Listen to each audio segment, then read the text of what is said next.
Okay, so so what I really like about these classes is that because everything is just kind of in a different flux right now. I mean, I literally sit down, I go, what do you want me to tell them? And so tonight's whole layout, I did not know this before Sunday. So what I'm going to share with you is more information about that umbrella, that galactic paradigm construction. And what I want to say is I have a very distinct memory of going through a period of time. Gosh, it felt like a year of having to learn this and this and this and this and this. And it was just, for me, it's at least 2 layers a day, sometimes 4 or 5, of moving through energy energy configurations or specific lessons or ahas, or okay, here now, this is what you have to manifest. And at some point there was a part of me that kind of stopped. I remember I was standing by our fireplace and I stopped and I went, and then I rose up and I looked down and I saw that it was all those things that I had been going through was one giant lesson. It was like a paradigm shift. I mean, we've heard this word paradigm shift, but all of a sudden I could see how that paradigm shift was manufactured for me in my life. And it was a shift, and it was really quite something. One of many that we go through in our lives. So when I was thinking about this, because of some of the other information that I have about stories, and I kind of gave you a very brief kind of introduction to it, I think 2 or 3 times ago. No, 1 or 2 times ago, actually. It begged to be elucidated upon. So that's what we're going to do tonight. We're going to kind of get into it. I'm going to ask you some questions. In fact, it's probably good to have a pencil and paper there so you can write down the question and then kind of stick your pencil in your cheek while you think about it. I got to tell you something really funny today. So there's a picture of a cassette tape. And there was a picture of one of those pencils that had facets, I think 5 or 6 facets around it. Not, instead of being circular, it was probably hexagonal. And they go, if you know why these two objects go together, you're old. So does anybody know why those two objects go together? Okay, Liz knows. Okay, anybody else? Terry, do you know? A pencil with facets and a little cassette, this big cassette tape. Yep. Should we rewind? Huh? For rewind?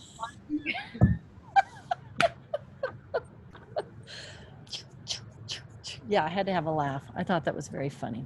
Okay, so let's do our check-in. And again, our Trudy really, what did she call you guys? She called you the quantum. Oh, I turned that off. Quantum commission or something like that. That's what you guys all are. So she was really excited about the information, but she couldn't get away from her sister, who's visiting from some faraway place.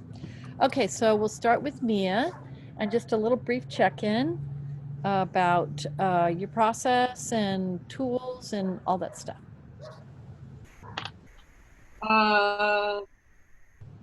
I'm just would say I'm probably going through a kind of a low period of overwhelming figuring out why. I don't know. I don't want to get into anything too deep. I would guess that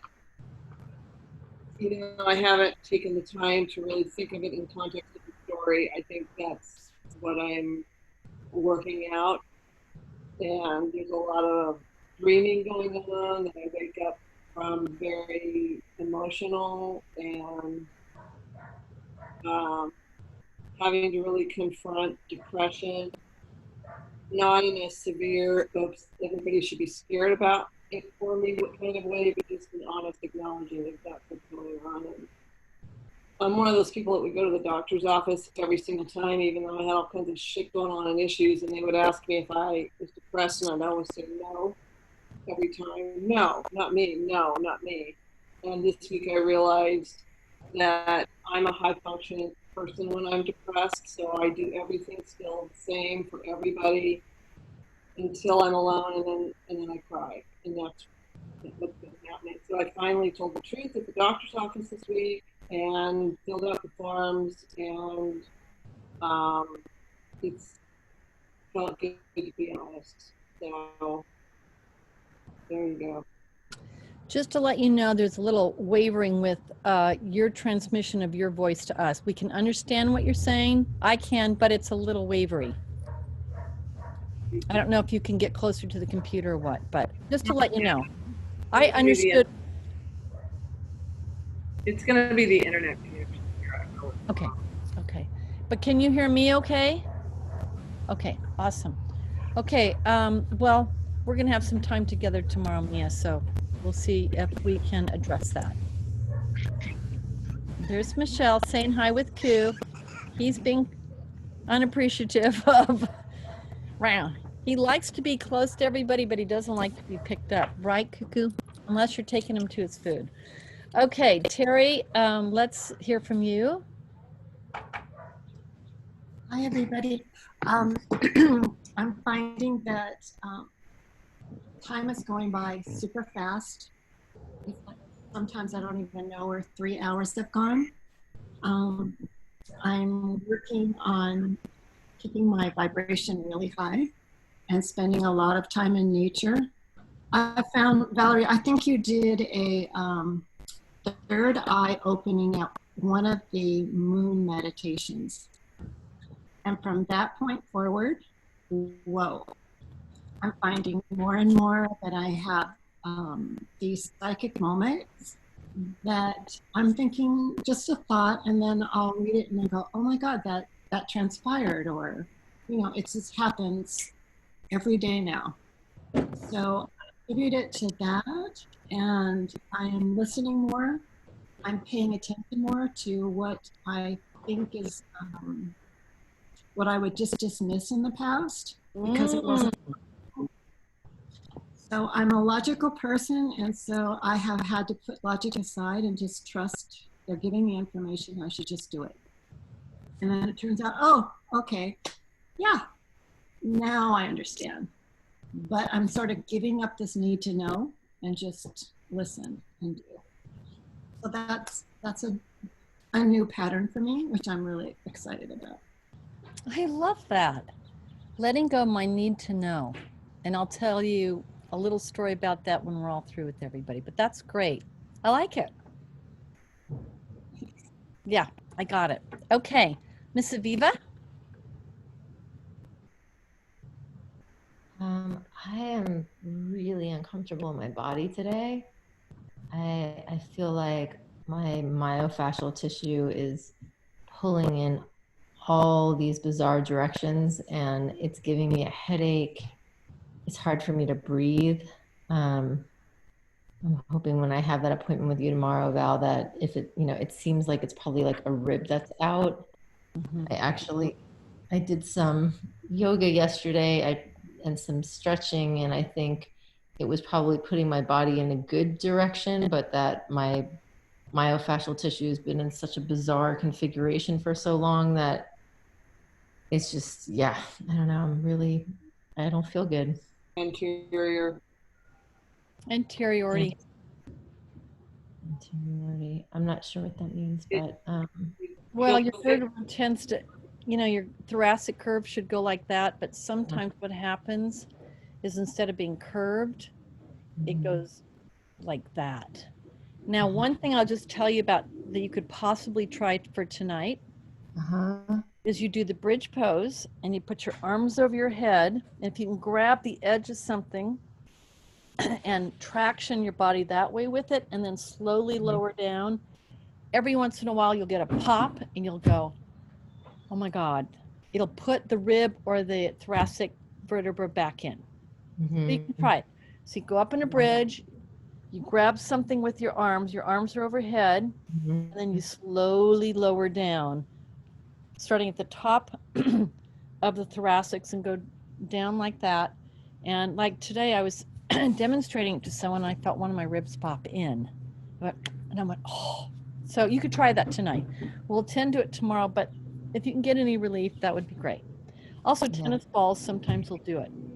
Under the spot, below the spot that it feels like it's happening, you do below the spot, and then you just kind of roll on it. I don't even know. I mean, I don't know if my C1 is out again. It's stuck under my occiput.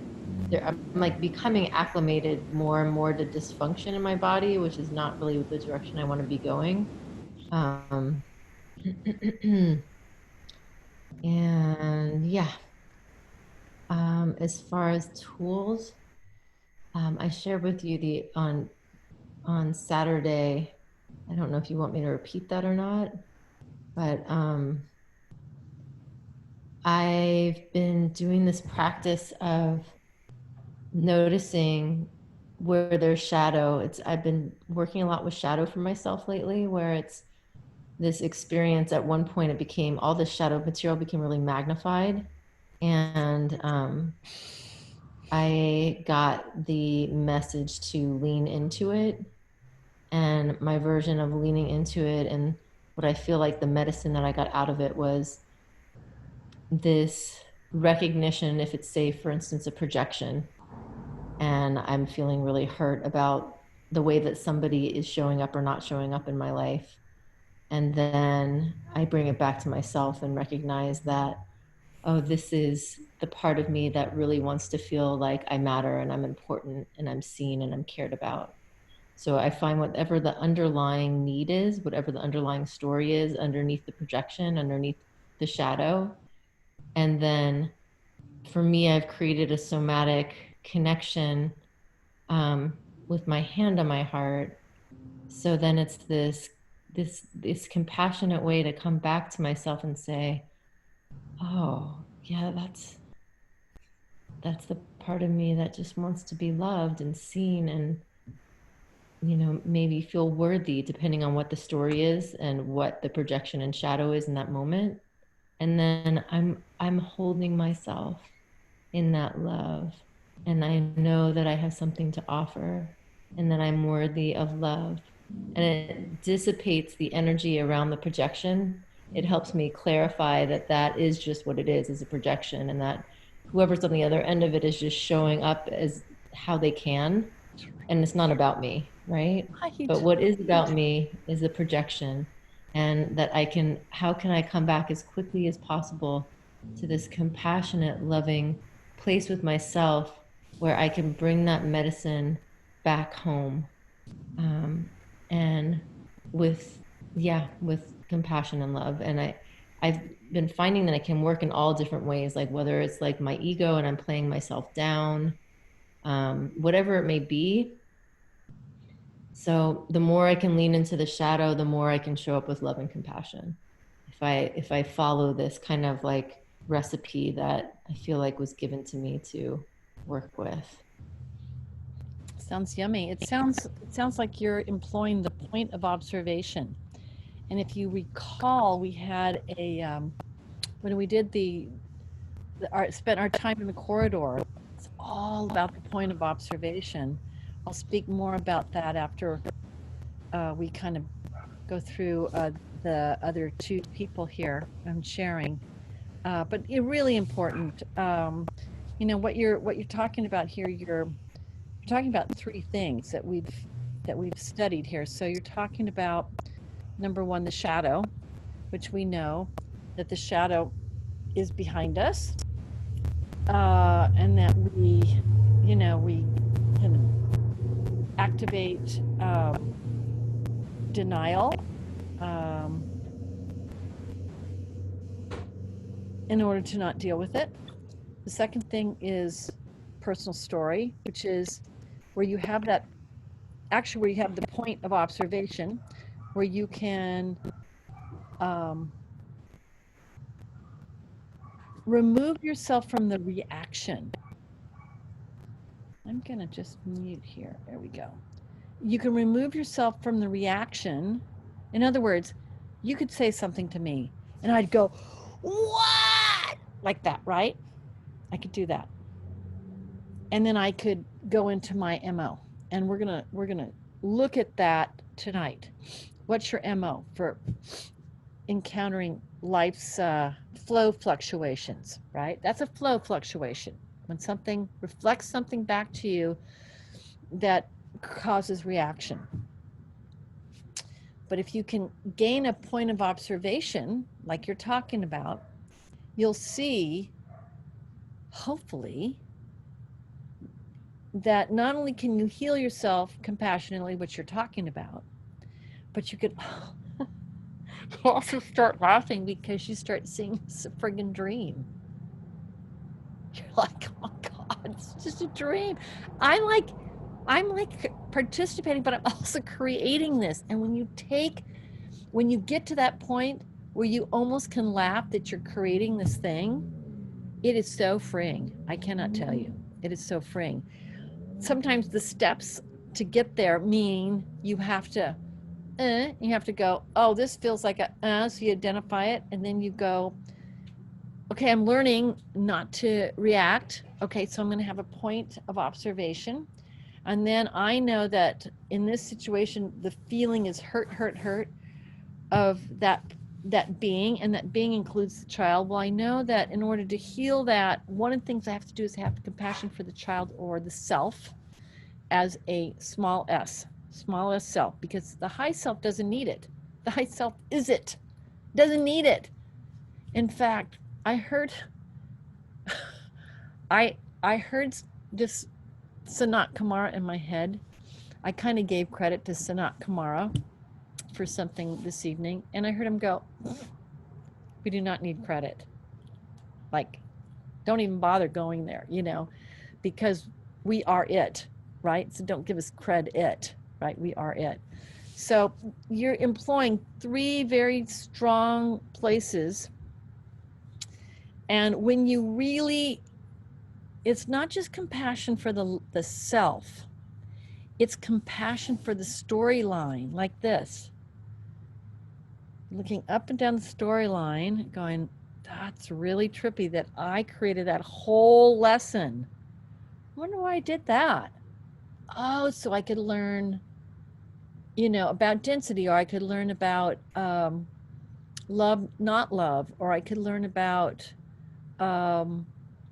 unity, division. You can go through your whole things like, oh, that's really cool. And when you get there, then there comes a point where you kind of shake your head and go, this is really trippy, like that. And so you're well on your way to that. So good job. Okay, now we go to Misha. And what would you like to share about your life at the moment? And you might have to unmute. Unmute yourself. I did. Okay, good. Did you see the clouds now? The sun is getting ready to set. I can kind of see it through my little peek hole here. It's very nice, but boy, I'm getting the view over the ocean, and so we're getting we're getting a little bit of pink showing up here. Not quite ready for that yet, though. I'll let you know. Okay, what up? What up, Misha?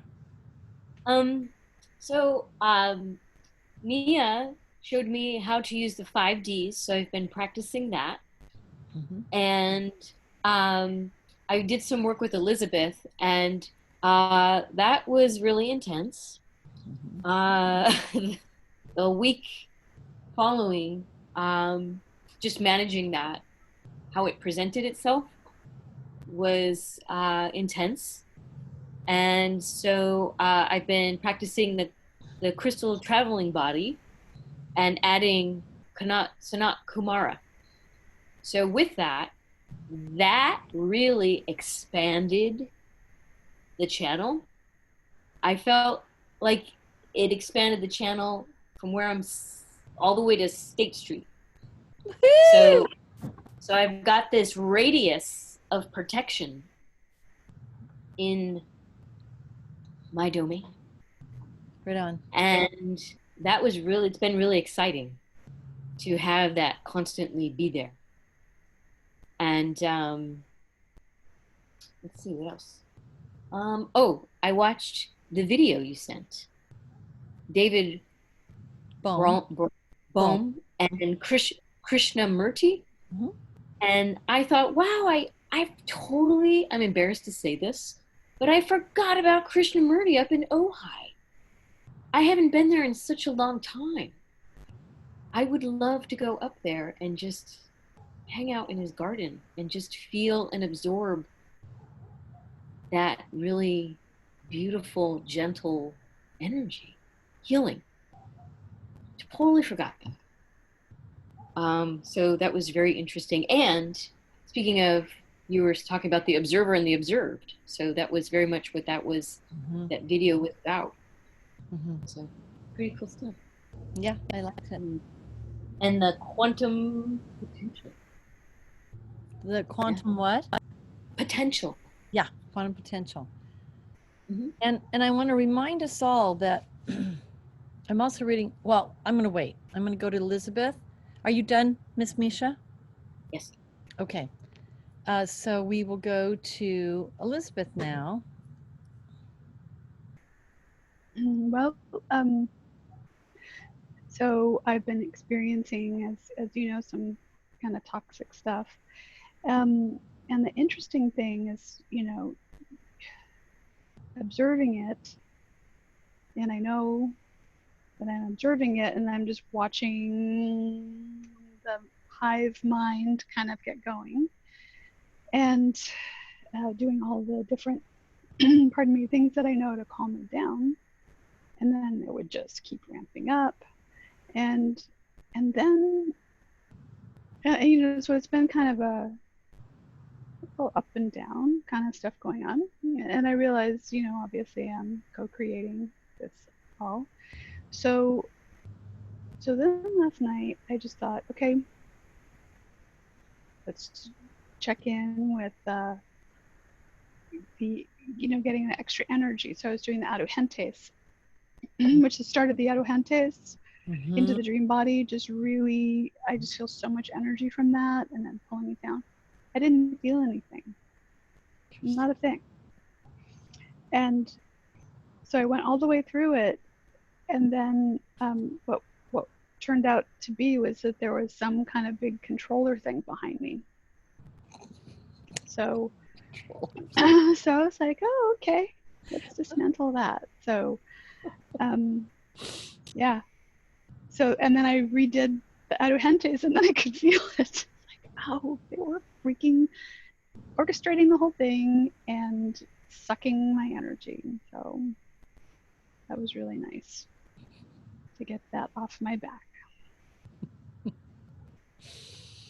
Well, you're allowed to say, damn those controllers. I have some very interesting stories to tell you. Okay, alluding to something that Terry said about trust, and I think I mentioned this to you.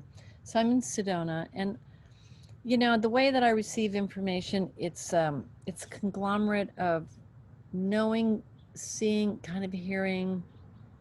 But seeing's very like, it's not a psychic seeing, it's kind of back of the brain seeing.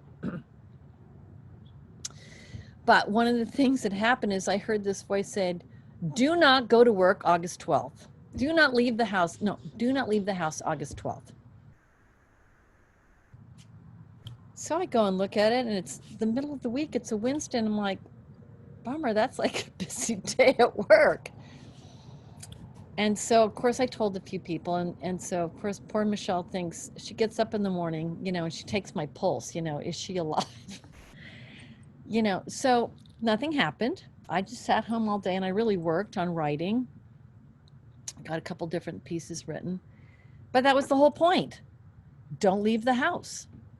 Because what? Was there a bad aspect? It was kind of like for whatever reason, something that I would have regretted not listening to the information. I will never know what it was going to be. I will never know. Okay? So that's one thing. Piece number 2. So I continued with myself and other people to work with the dream body, and especially alternate worlds, and many very interesting experiences have unfolded. One of them, my dear little Carmela, was limping like crazy with her right arm, and I could not. Oh, here comes Sybil in, by the way. She's like, I'm here, Mama. Thank you, honey, for showing up. I told her we were meeting tonight. She's got her little spot right over there. Anyway, I went through the whole thing with her, and you know, I looked at her paws and her you know, her elbow and her shoulder, and and nothing, but she couldn't, you know, it hurt her. She was limping like this. So finally, I'm like, oh, is this an energetic thing? And sure enough, yeah, she was getting attacked because she's so hooked, she's so attuned to me, that when I'm going through something, and she'd been feeling super sad about what's going on in the world because I was feeling that way. And so I had to go to, you know, the left body. Let me think. I'm trying to think. It might even have been an inorganic being, but I had to go into one of those worlds, and I had to take care of business. And I felt something clear, and she still was kind of limping a little bit. And then this voice said, look at her. So I looked at her, and her arm was out straight like this. Instead of like this, it was out. And I'm going, okay, well, she can't hold her arm in, so maybe that's a pec muscle. So anyway, you know, I was able to do an adjustment on her sternum and her rib cage, and within an hour, she was significantly better. Like, wow. I mean, this had been going on for 4 or 5 days, on and off. So that was one story. And then I don't know if you guys know this, but when I was in New Hampshire, I started getting this rash on my body, my elbows, the shoulder, and I went through the whole panoramic thing, and I thought, well, maybe it's poison ivy, you know, but that'll be gone in a couple days. But no, and didn't. Poison oak shows up in the spleen. That wasn't showing up, and so I went through everything I could think about, and finally, what I came up with, and I want to show you this, is that I was getting toxed out by some ETs. Galactic toxins. You ready for the test, Elizabeth? Everybody? So you take your index finger and you go like this. Look. Just like that. Go down like that. So you're drawing 2 straight lines down your forehead to here. So that tested weak. And so I believe how I cleared it was just the back of the hand matching it. And then I had to go to where those toxins were emanating from. And one of the things that I used was the Cosmic Debris Buster, which is in your deck of cards. Cosmic Debris Buster. So, and that has got, I believe that's got some aqua in it, aqua colored. So I took that. Now it was, you know, whatever, 6 o'clock in the morning. So I took it, visualized holding it up there like that. And I held it up there. And then, of course, I had have a little conversation with them. And so I went to play tennis, and I had to kind of keep putting the Cosmic Debris Buster up there. It just disappeared. I've had it for 4 weeks, and just within an hour, it dissipated. So that's just 2 stories there. In other stories, you know, taking people through their continuum of story, similar feeling story, using the Christos cross. Don't forget that. So if you have this thing and you go, oh my God, this is just feels like it's through my whole life. What I did with one woman, I took her, I had her in my treatment room, I had her start at one wall, and I go, you are in a very deep but small swimming pool. It's the size of this room and the water's filled up to the ceiling. And I said, whatever the water is, it's your fear. And I go, I want you to walk through as slowly as you can through the resistance of your fear, like almost like Jello, right? Walk through that, drawing the Christos cross. And she was very traumatized by some things that are currently going on in her life, very traumatized, and some things that had happened previous to that. So the idea is that you walk through it all the way to the end, and then you keep doing that, and then all of a sudden the whole pool drains out. In other words, you've tracked the fear. You've tracked the fear as a frequency that feels real and almost solid. You track the fear, you're going, but I added in that Christos cross for her. I put 2 different exercises together, and when she got to the other side, the trauma, a big layer of trauma had drained out of her body. So what I'm saying to you is, and then there's many more stories that have happened at work. What I'm saying is, this seems to be a time where stuff is up, and you know, if you're going through depression, and if you're going through this kind of physical stuff, and if you're going through house toxicity, and if you're going through challenges, you know, preparing for tests, or, you know, whatever it is, I'm pretty sure that you're not a victim. We have to recognize that we have ourselves felt a victim. That's super important. If you've been like, God, this has happened to me over and over and over again, why me, poor me, any of that, you have to go, oh my God, right, I have that. And you don't be ashamed of it. You just name it. Like, wow, I have dubbed myself a victim of external and extenuating circumstances. And now I'm going to take my power back by just, first of all, observing it. And then second of all, going, this is a dream. I came here, why to create this, you know, this lineage of things happening? Well, what's gonna shift? Okay, compassion for myself. Good. That's awesome. Getting the lesson. Awesome. But really, ultimately, is being able, this is the whole thing about the galactic, is being able to get above this temporal visage, this dream, get above it and see it that it's a dream. And the minute you can just even get just a tiny bit, like, oh, right. You get a little up on it. You get a little click up, a little shift. And we need those shifts now, because that intent wave, that thing is rolling in. Let me tell you, it is rolling in. And I've been able to kind of go through some of these things and get my little shifts and get on top of the wave. And then Monday, boom, I woke up and I'm like, oh my gosh, the wave either increased or I don't know what happened, but I wasn't writing it anymore. I looked in the mirror, I'm like, yep, don't look like myself. That's how I know.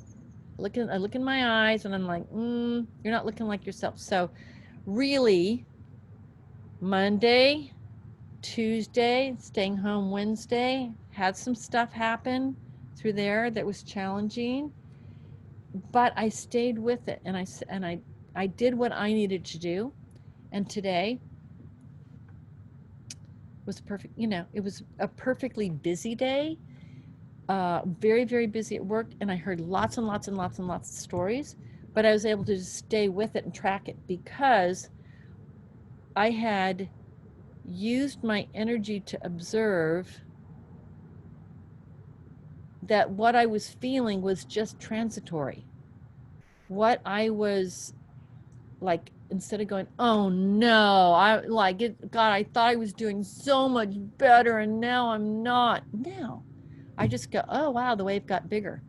And of course, you know, a lot of stuff's going on out there. Oh my God, can't even believe it.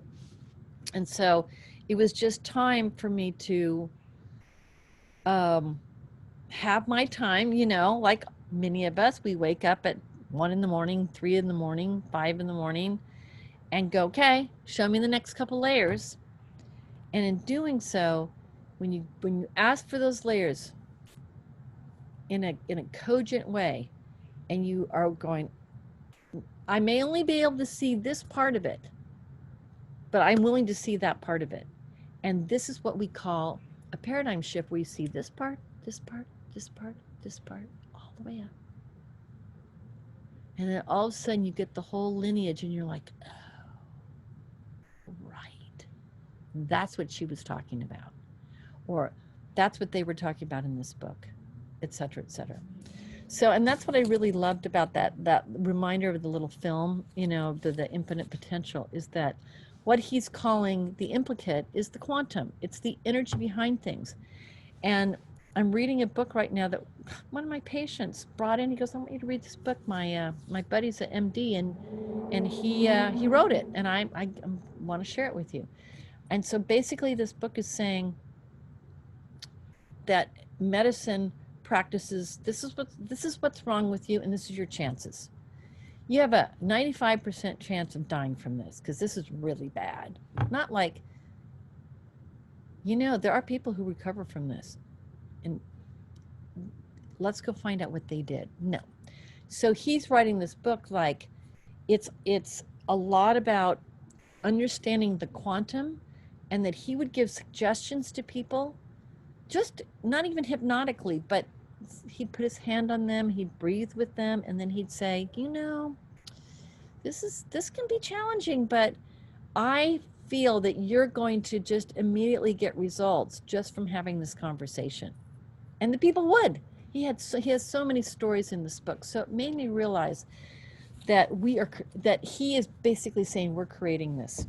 We're creating our illnesses, we're creating, and if somebody can be compassionate as a practitioner, as a healer, and really listen, and then really, you know, elevate somebody up to the possibility, the potential, the quantum potential, the infinite potential to heal, like Greg Baden, beloved Greg Baden, Braden, I think it is. He got cancer, and they're like, yeah, we got to put you in surgery and take those tumors out of your lungs. He's like, I don't think so. And he went home and worked on the quantum, and when he went in for the surgery, surprise, the tumors are gone. So I'm getting these reminders all the time. This is a dream. This is a dream. This is a dream. This is a dream. And I don't want to even address it intellectually. I want to look out over this view I'm seeing and go, wow, interesting. Wow, there's even birds calling. Wow, such a real feeling dream, like that. Okay, so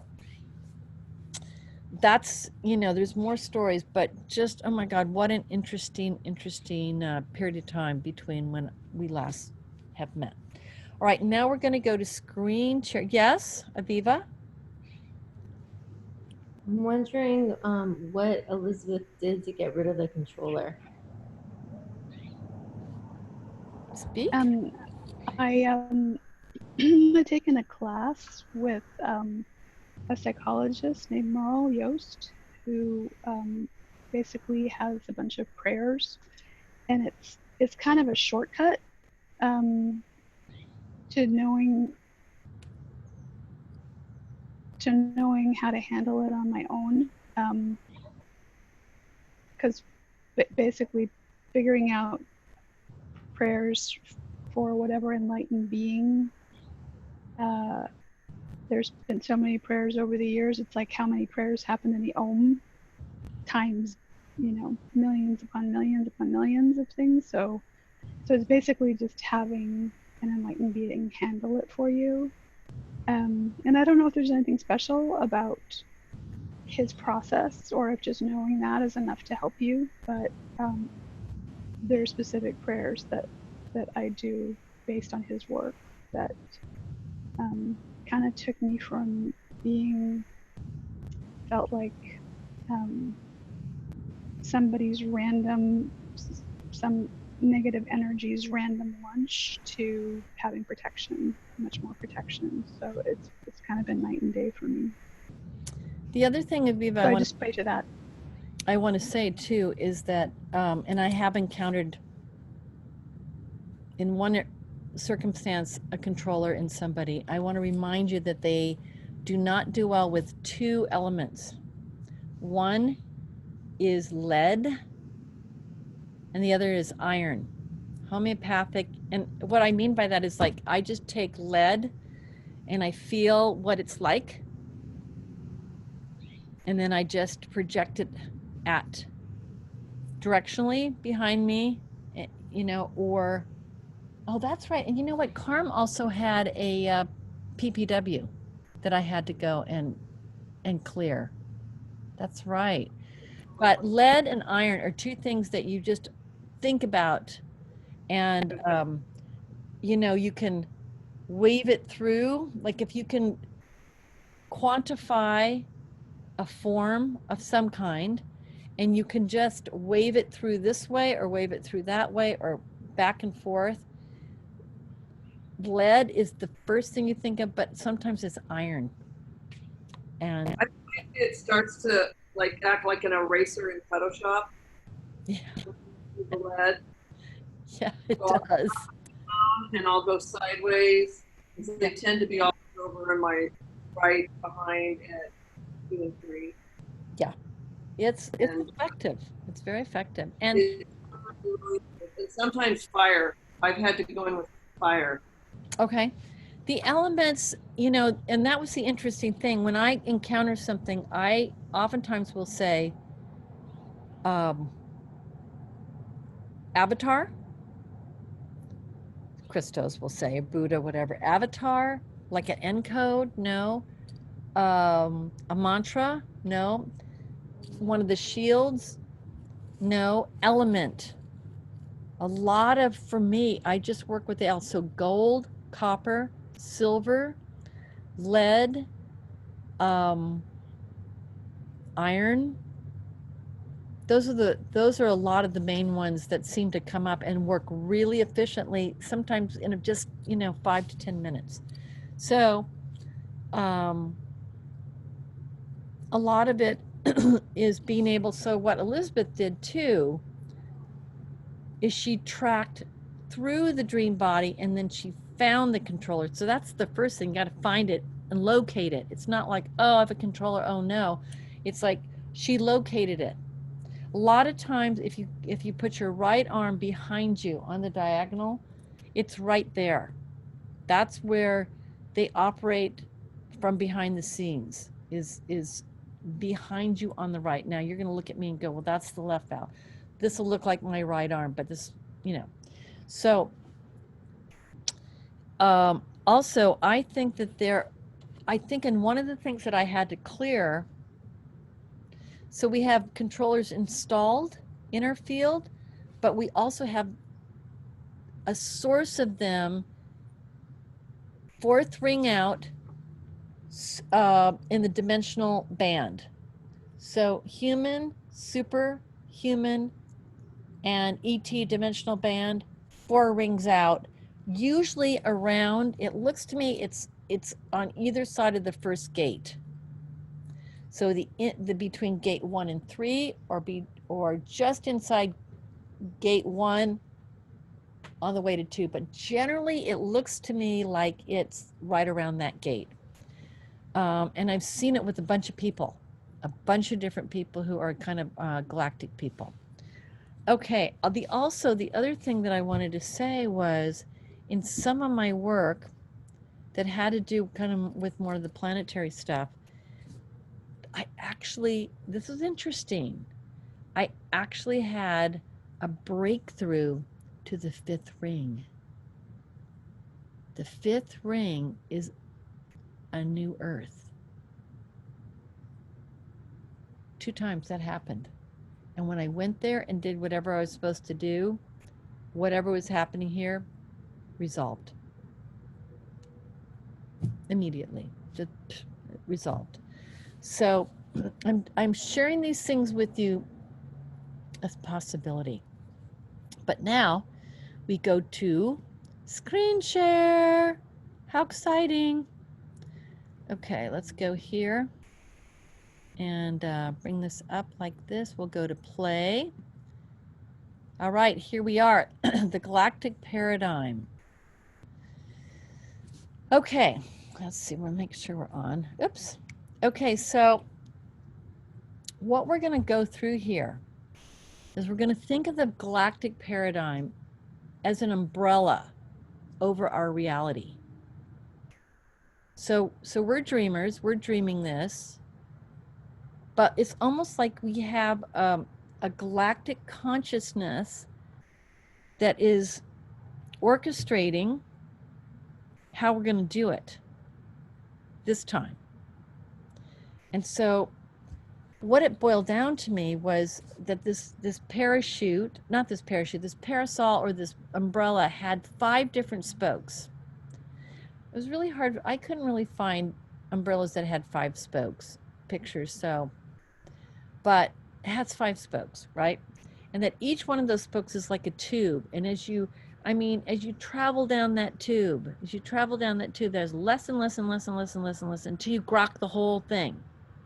And sometimes you can really work on something for a year, and sometimes you do a journey or you have a process, boom, you get it. So we're gonna examine these tonight and have some questions to ourselves.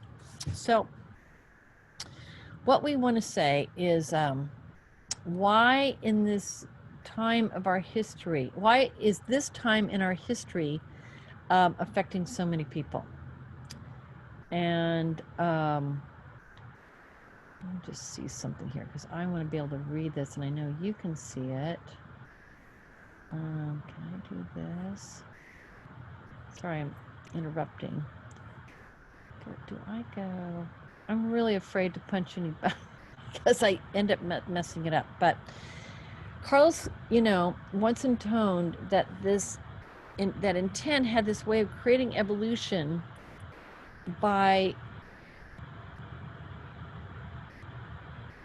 showing up. And we've talked about this intent wave is the wave that perhaps originated at the Big Bang and originated there as a thought of creation, an intent, not only just to create a scene that stays exactly the same all the time, but everything is moving, everything is growing, everything's evolving. So this intent force, it's like, it hits you and one day you're like, I have to step onto my spiritual path. It's not enough to be a kid or college student or,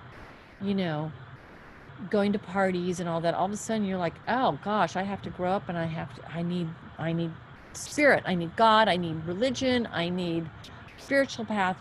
It happens to us and it's a big deal. And so it'll hit you with this expanding force. And if you can read it, you'll make a correction. This expanding force is hitting us all the time because we're quantum beings. And as it hits you, it's like going like that. And if you make the correction, if you track it, you'll make a correction. And you hopefully are making these little mini corrections day by day. That's why I say I'm in the habit of doing 2 corrections, like even laying down and feeling into, the vibration and how it's not in alignment, and then going, okay, show me what I need to do to elevate this homeopathically or book of unfoldment or, what do I need to get? Boom, I'll get it, I'll go up. And sometimes it takes me 20 minutes to do that whole process, and sometimes an hour. Sometimes it's like, boom, it just happens. But it's a habit. And if you make it a habit, it'll make it easier throughout the day to kind of go, oh, there's the lesson. How interesting. Wow, how cool. If you resist with your ego because so-and-so came along and they told you that, you know, they didn't like you, or someone pulled in front of you in a rude way, or someone wasn't wearing a mask, or whatever it is, you know, pushes your buttons, you'll get a subtle push to catch up, because while you're having that reaction, whoop, intense, moving on. So if you live in the moment, you make these like correction, correction, correction, correction, oh, correction, correction, correction, like that. If you live in your ego, you get like this, and then Spirit goes, I got to catch this person up because they're so amazing. This energy configuration that is myself, that is manifesting as this, as a being, I'm gonna, you know, we got to do catch up here, because this is where we're at in the program. You know, we're in chapter 3 now. Okay, so keep resisting. I've shown you guys this is the push to evolve. You get a bigger push, bigger push. Third time you get a kick in the pants, and sometimes that can be not so nice. Okay, so here's what's interesting. A lot of people have charted this through statistics, and of course historians, that we excuse me, we have cycles of kicks in the pants, right? So we were really due for this kick in the pants. We're really due for this pandemic. We haven't had a pandemic really for 102 years. In the 100-year cycle, you know, and apparently George Bush and Obama knew about it. They're like, you know, we're going to have a pandemic and we got to create a task force to deal with this. And of course that was dissembled for whatever reason, I'm not sure, but maybe it's funding. Anyway, we see these 20-year cycles. You know, there's cycles of financial ups and downs, there's cycles of awakening, there's big historical cycles. I mean, think about the 500 years of the Inquisition. Think about the Age of Awakening, what was called the Enlightenment in France, and how that spread throughout Europe. And then there was the I'm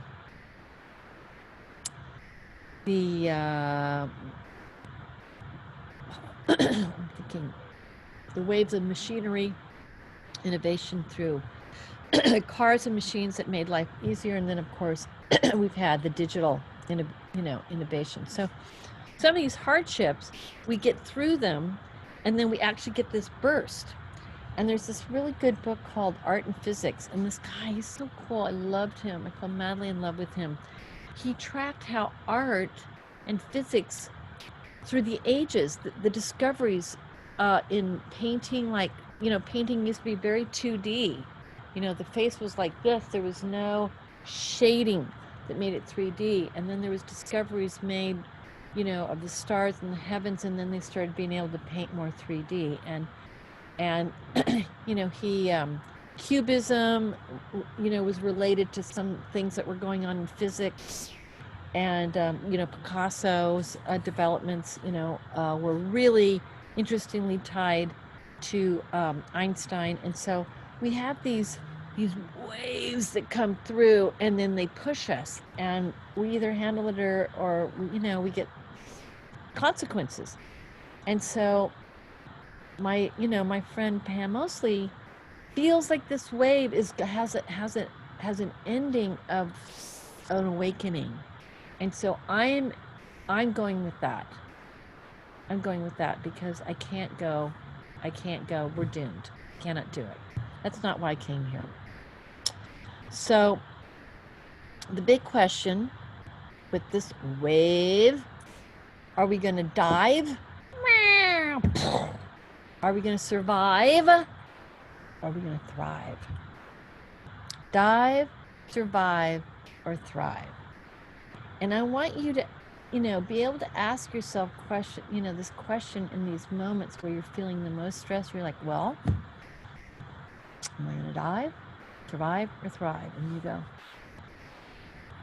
I'm going to track the wave. I'm going to thrive. I'm going to help other people thrive. That's how we're going to do it. Okay? So the information I got is that this wave is the biggest wave we've felt in 500 years. We have more to lose by this whole thing, yet we have more to gain. What if we go through this and we suffer some more, and there's the destiny of some people looks really quite sad to us. But what if we track it? Enough people track it and go, no more. And I'm gonna relay no more of what later, but I want you to think about the glorification, if you will, of media, the glorification of media figures, glamour. It's all about me. Power grabs, money grabs.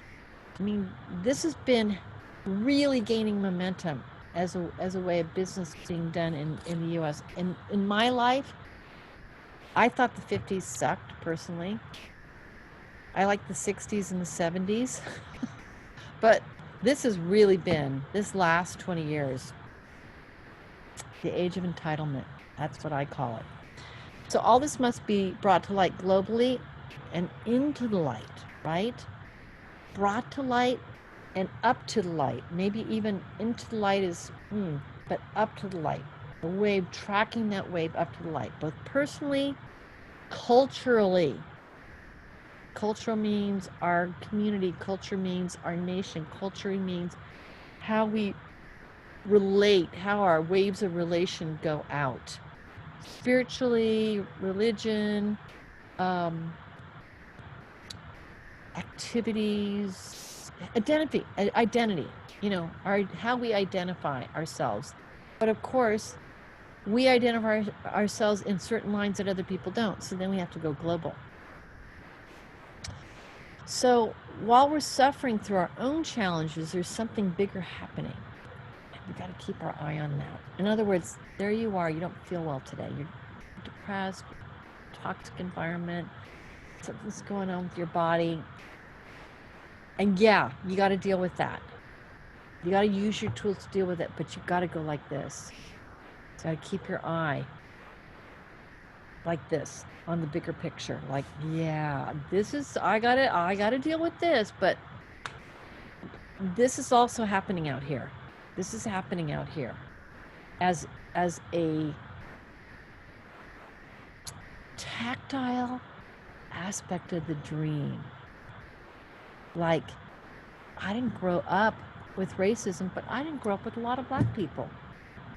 So how am I gonna tactilely feel that and make any adjustments in here that affects the good of the all? That's a big question for me. How's that going to work? We're going to see. So this track that we're on right now, global inequities and seemingly impossible path through a long list of how they line up in Earth reality, this is what we're facing right now. And it's not just like, it's not the determinate issues. It's the issue right now of how are we going to shift hugely to get this Earth to survive. Like I even look at things, packaging, and I'm like, I don't know how else to get this thing but in this package. Like, here's this container of yogurt, and I don't get it very often, but I want it once a year. Like, this is plastic. And okay, I'm going to recycle it, but where's that going to go? Is China going to take it? Who's going to process this back to something that's usable? These are the big questions. How are we going to shift in consciousness and in actuating what we know we need to do globally? This is what we have to keep our eye on all the time, like that, okay? So you can see the list of things here. So the actuated truth about racism, sexism, patriarchal rule, financial inequities, sexual identity, poverty, all forms of abuse, and of course, the big one. The big one is environmental abuse by so many humans. All this can easily swamp us. And at times you just go, forget it. We're going to die. We're just going to die. Throw in the towel. There's only one thing that can rectify the feelings of overwhelm that descend when informing ourselves of what's going on in the world.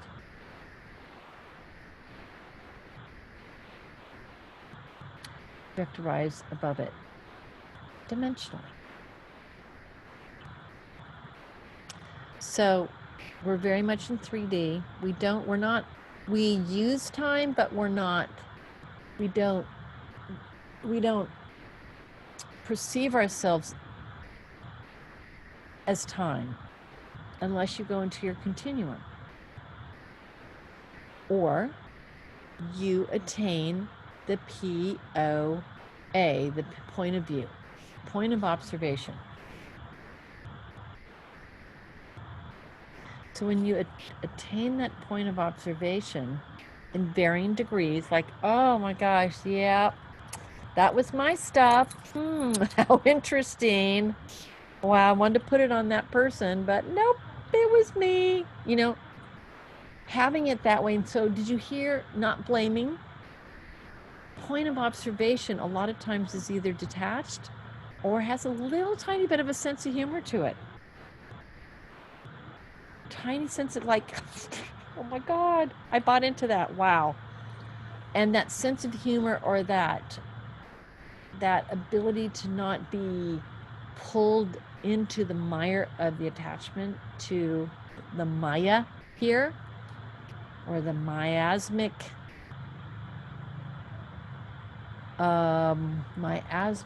manifestation here, is really a beautiful gift to attain as a spiritual warrioress. So P of O, right? P of O. And sometimes, you know, if you're really down, it's hard to get there. You're like, oh, I'm so swamped, I can't get there. I just can't get there. You know what? You just know that you want to get there. You intend to get there. And what happens? Spirit goes, okay, I'm going to show you. I'm going to give you a little lift. You go, Christos, you know who's really great for this? Sanat Kumara. He's really showing up big time. He's not attached to anything, except perhaps his own personal mission.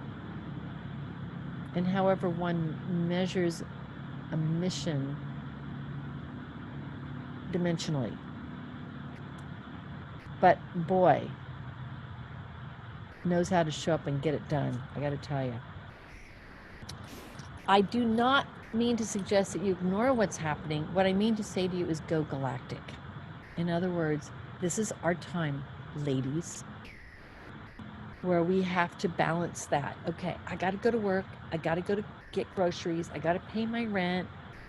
I got to help that person, etc., etc. But there's got to be a point in the day where you go and you look down. You've got to just reach for that once a day. Meditation, observation, doing the practices where it takes you, see, the practices are the contradiction to the density state. That's what they are. They're a contradiction to the density state. So just doing them says, okay, look, I know that's there, but I'm going to just do this for 5 minutes. And just that contradiction, not only does it give you a separation from the dream, but it also provides you with enough energy to kind of maybe get one of those insights that catch you up to what's happening with this wave. Okay? Just can you repeat that again? Practices are a contradiction to the practices are a contradiction to the to density reality. Very good, Mia. That's a very good point. The practices, like, let's say you're feeling kind of crappy, and you go, you know what I'm going to do? I am going to sit here and I'm going to do the 5 Ds. I'm going to just say Aknar Shri, Aknar Sai, Aknar Chi, Aknar Kai. I'm just going to say them.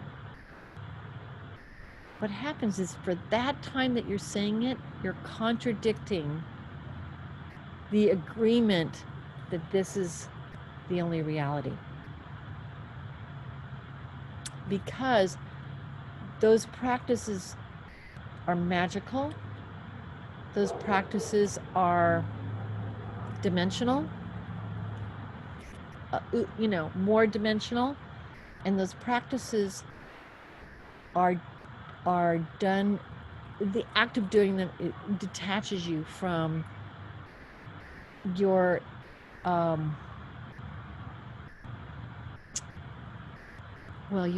your attachment to forgetting. Your attachment to forgetting, because it takes a lot of work to remember. It takes a lot of work to remember. Okay, so that's what I mean by going galactic. It's that you're not going to just settle anymore for these things that are happening at you. You're going to say, you know what? I may not always be able to do this, but I'm going to take responsibility that I'm going to create this. And then if I'm not, I'm going to ask for guidance. You can ask me, you can ask each other, but you can ask.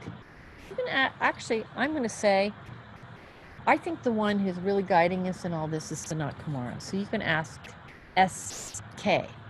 He doesn't even mind being referred to as SK. All right? And his mantra is Ra, very Egyptian, Ra. Okay? All right, onward we go. There's more to this reality than the Maya we perceive as earth density. We've got to keep reminding ourselves, this is a dream, like that. If you can, once in a while, just like I was talking to my friend in Australia, and I was saying like how I was like having those moments where I could just go, oh my God, this is so bizarre. This is a dream. I was just laughing my head off. If you can get to the point where once in a while you even have a laugh or a giggle about it, oh my God, it's so freeing. It is so energizing and freeing to get to have a giggle. So the galactic energies are coming through us now to give us perspective. And here it is, folks. We're not the friggin' center of the universe. No way, no how. We are little tiny little thing. Conversely, we're the whole universe. Because we are the oneness. You know, if I look in this Om pavilion right now and I can perceive that there's a sensation of air, and of course you guys are seeing the darkness. By the way, I can turn up the this up a little bit just to give me a little more light. Oh, not too much, Val, that's scary. There. Okay, so I can go table, I can go hair, I can go view, but all of it is just the same amount of space. There's as much space in this air as there is in the table, because it's 99.9% space, which means it's a friggin' dream. It's just a dream. And sometimes you're in a dream that feels way more real than this. You're like, oh my God, like when you have the really juicy lucid dream, you're like, oh my God, this feels more accurate than, and you wake up and you're like, bummer. Because this dream is a dull dream. The doldrums come from this being a dull dream. Now, it's not to say it's not beautiful, and that the sun sets, oh my God, and we have nature, and then we have art, and we have things of beauty, we have beauty emerging, but really this is a dull dream compared to the lucidity of what's possible. So, just like we needed to go above our ancestral perspective to ascertain the lessons we wanted to involve ourselves when we chose that lineage, we must also align with various forms of galactic consciousness. Okay? So just like we went above and we're like, oh yeah, Mom did that, grandma did that, great grandma did that. Who knows what happened beyond that? And I'm not going to do that anymore. I got fed that, but I'm not doing it. I'm going to view it with compassion and love because they all did their best. I absolutely know they did the best they could. Absolutely. Considering how Earth is evolving, they did the absolute best they could. Wasn't the best that could be done. It's the best they could do. That's looking at the ancestral, but now we have to go up and look at the galactic kind of viewpoint. We may not get through all of it tonight, but we're going to get through a chunk of it. But that ancestral is very important. The other thing that's very important at this time, and I'm developing another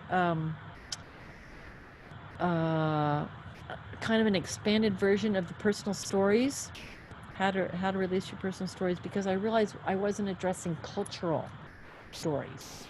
So the cultural stories are like, oh, white people are superior, Americans are superior, Christians are superior, etc. Those cultural stories that are stories. They're not true. They're stories. And we bought into them because it just was reflected in the media and church gatherings and parents and, you know, the line of the lineage, etc., supported the cultural ideologies that we were fed, especially, you know, when I was growing up. So when we get to go up above, and I'm not saying leave your body, I'm just saying it's that thing where you look from, you're not in density, you're letting yourself not be density for a little while, and you're looking, going, huh, that's how I do density. And we're going to ask some questions about how one does that. So when you can get above, you know, two things happen. One, it offers relief. The relief of detachment. Oh my God, it's such a relief when you just get above it and you look at it and you're like, oh, you get relief from that, that suffering, the suffering of density reality. But when you get up there, you also get guidance. Boom, stuff pops in your head. You're like, oh, right. That's the lesson. Or, oh, that's what I now understand about how the universe works, how it's all put together. Or, thank you for that grace, that blessing. I mean, when you get above, you get this, you get a twofer. Okay, so I'm inviting you to consider how you can invite this galactic point of view into your daily routine. Okay? So when we do this, it also helps to wake us up to this current dream and the sensation of it. It's got a very particular sensation that actually it gets lighter and lighter as you get more and more viewing of the components of it. And we're gonna share some of those, okay? So we already kind of went how to engage with the galactic story, and then you can really just start by saying, well, you know, who am I and what am I here for? Purpose? What is real? Is this real?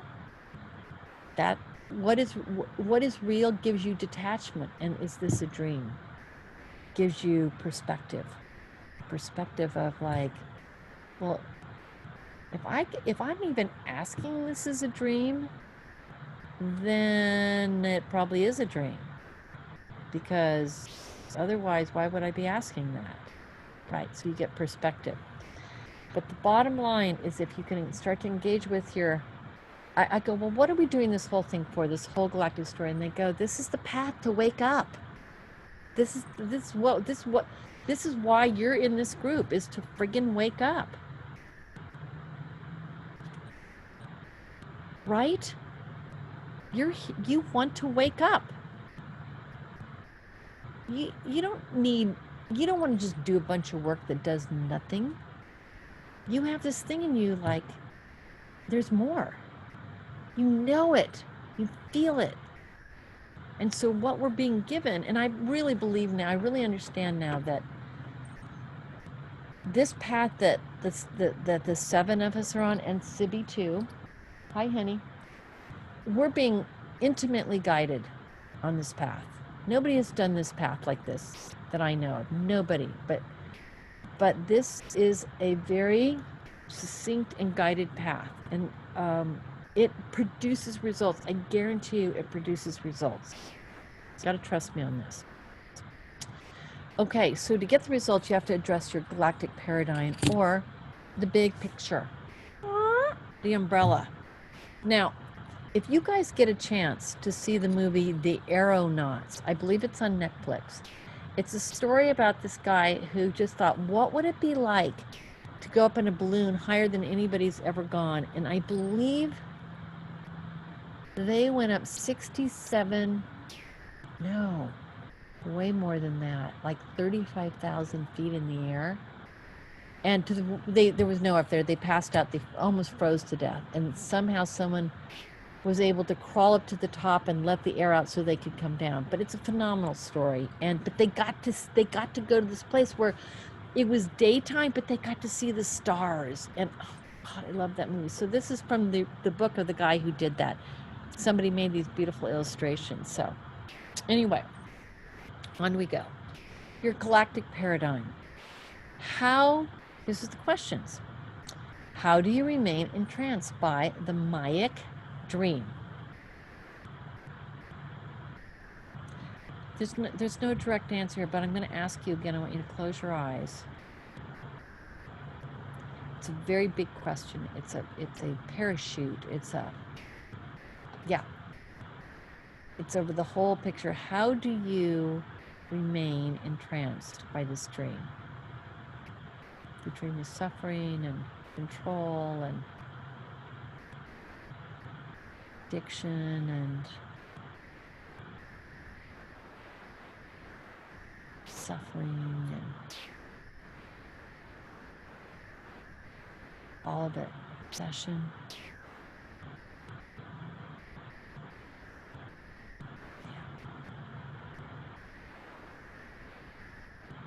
It's really, this is a super good question. I don't even think you have to have the answer come in your head. I think you just have to consider the question.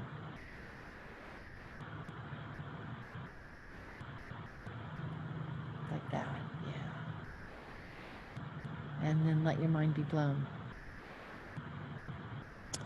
Okay, second, the wave is here to illuminate the galactic perspective so that you can gain a bigger view of what we are in density of reality. Who we are is personal, but what we all are. Really, at the end of the day, the answer that we know because we've been told, sometimes we feel that, is that we're the one. We're just the one in manifestation. Whether we're separated, we're in the illusion of separation or not, we're still the one. It's kind of a very interesting experiment.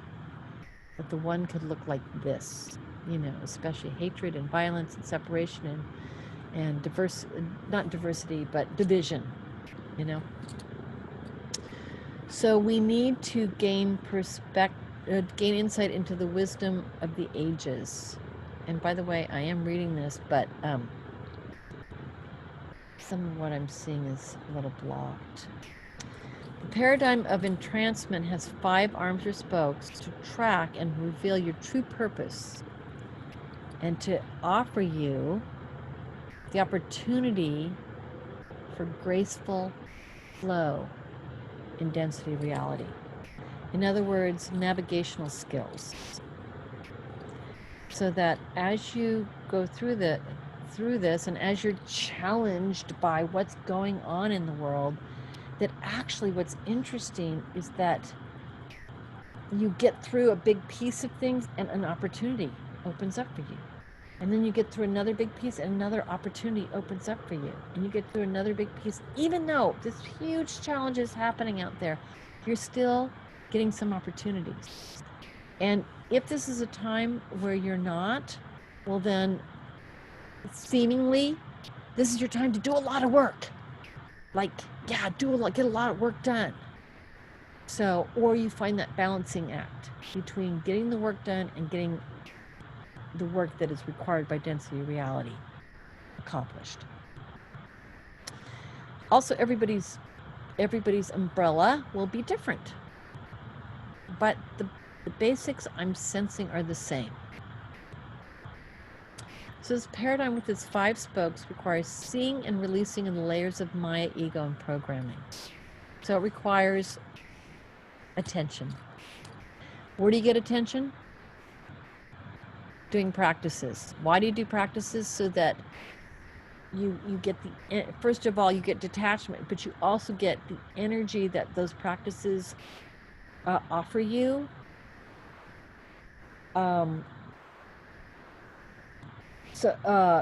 Because you need those to obtain, you need energy to obtain a point of view or a point of observation. If you're really like tired, you can't go do it. You can't. So you do the practices that give you energy, and then when you get enough, all of a sudden you go, okay, I can do this. You go up and look and you're like, oh my gosh, really? Did I do that? That's cuckoo. That's crazy. Okay. And you move on. One spoke may have hundreds of lessons, maybe 500. You will be in the tube of this, you could be in the tube of this spoke for months and years until one day you see the whole spoke for its edict for awakening. Its edict for awakening. At that point you'll say, got it. I get it.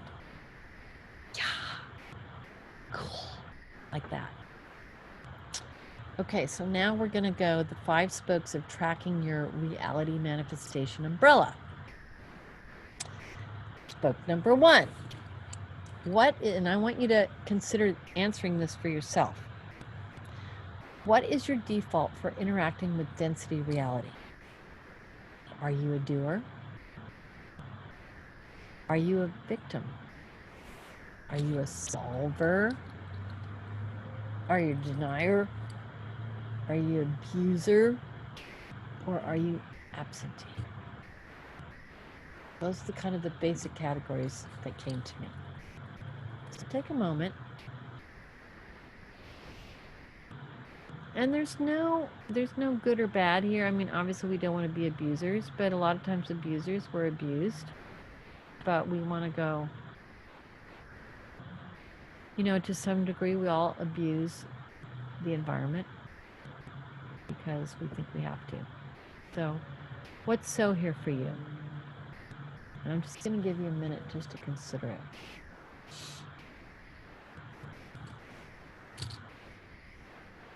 Spoke number 1. It might be a combination. I definitely know that I'm a solver. It could be really super annoying to people too. But it also makes me good at what I do at work.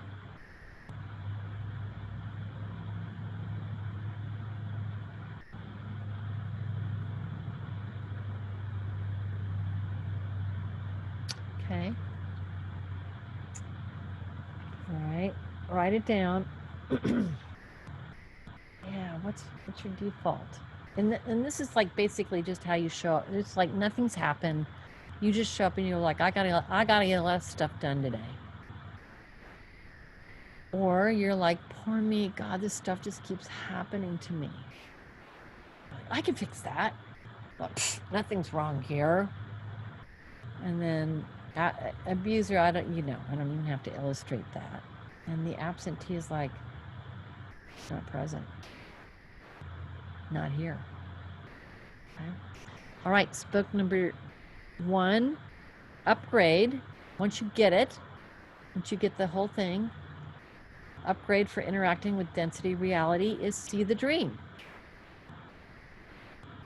See the dream.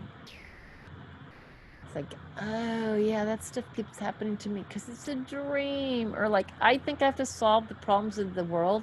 No, I don't. I think I have to save the world. No, I don't. This is a dream.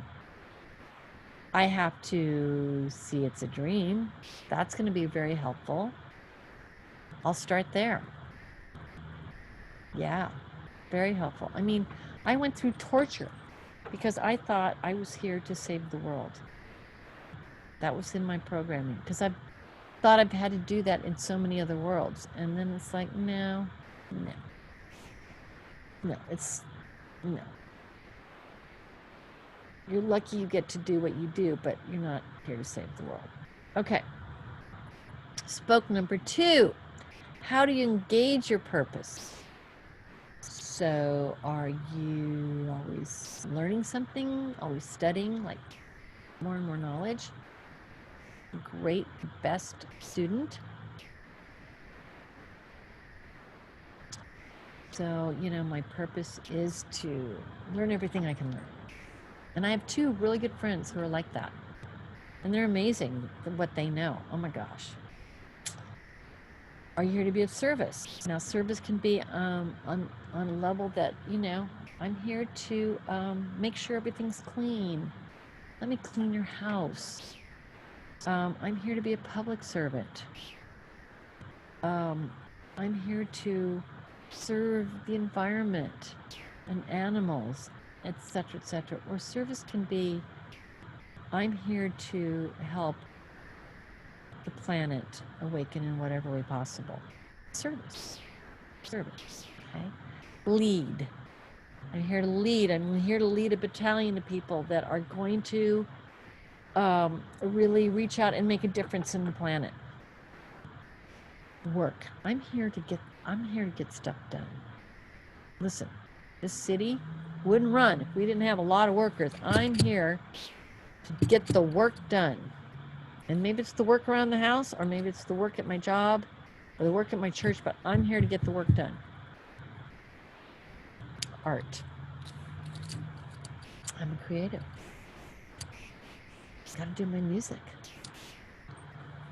Yeah, if I don't make something beautiful, it's not working for me. I gotta bring beauty to the planet.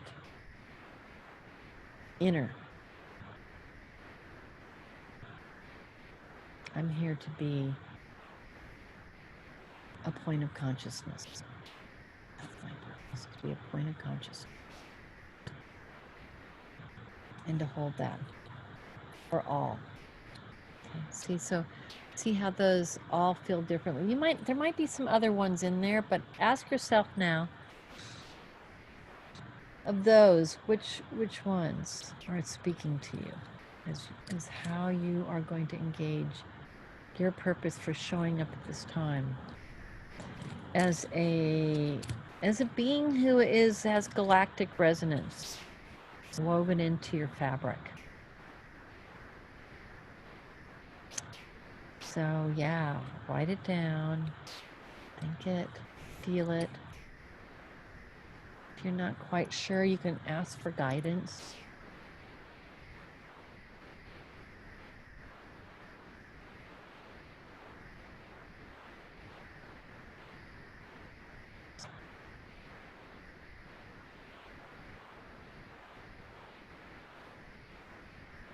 Okay.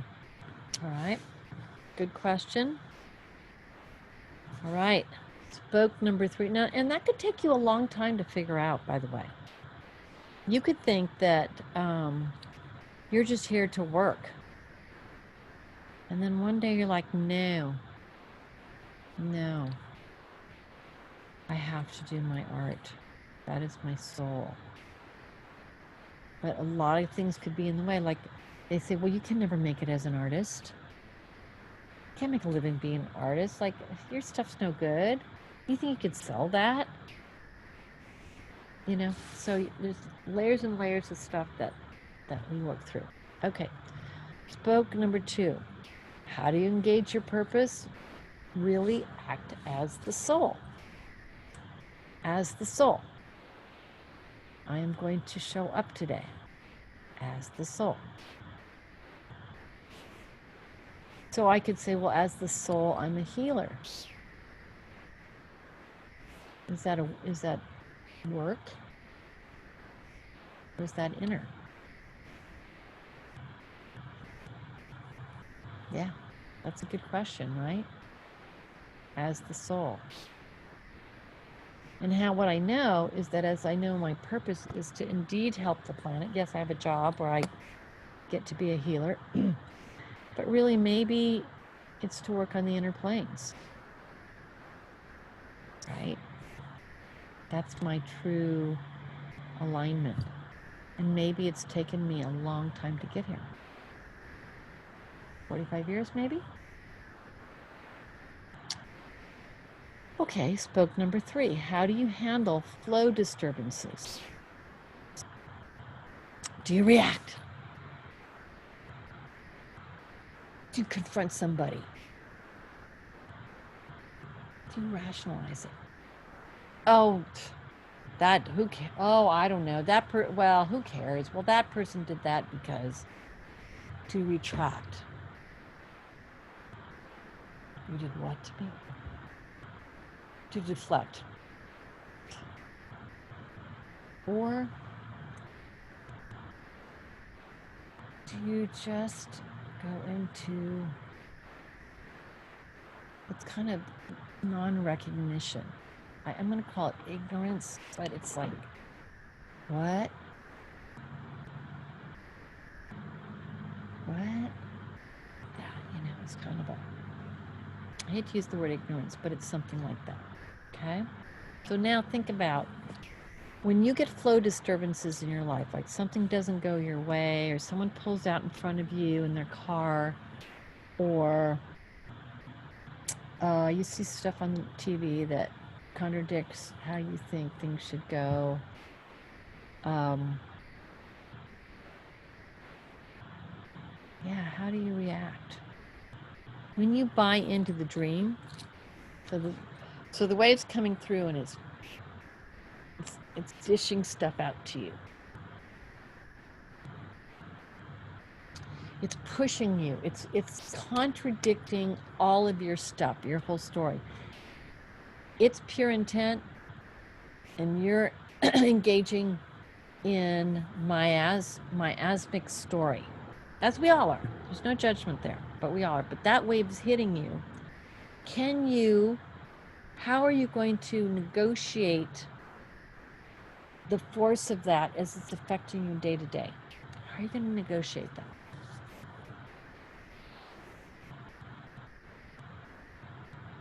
Yeah. How do you, and how are you going to, how do you? It's like I know that,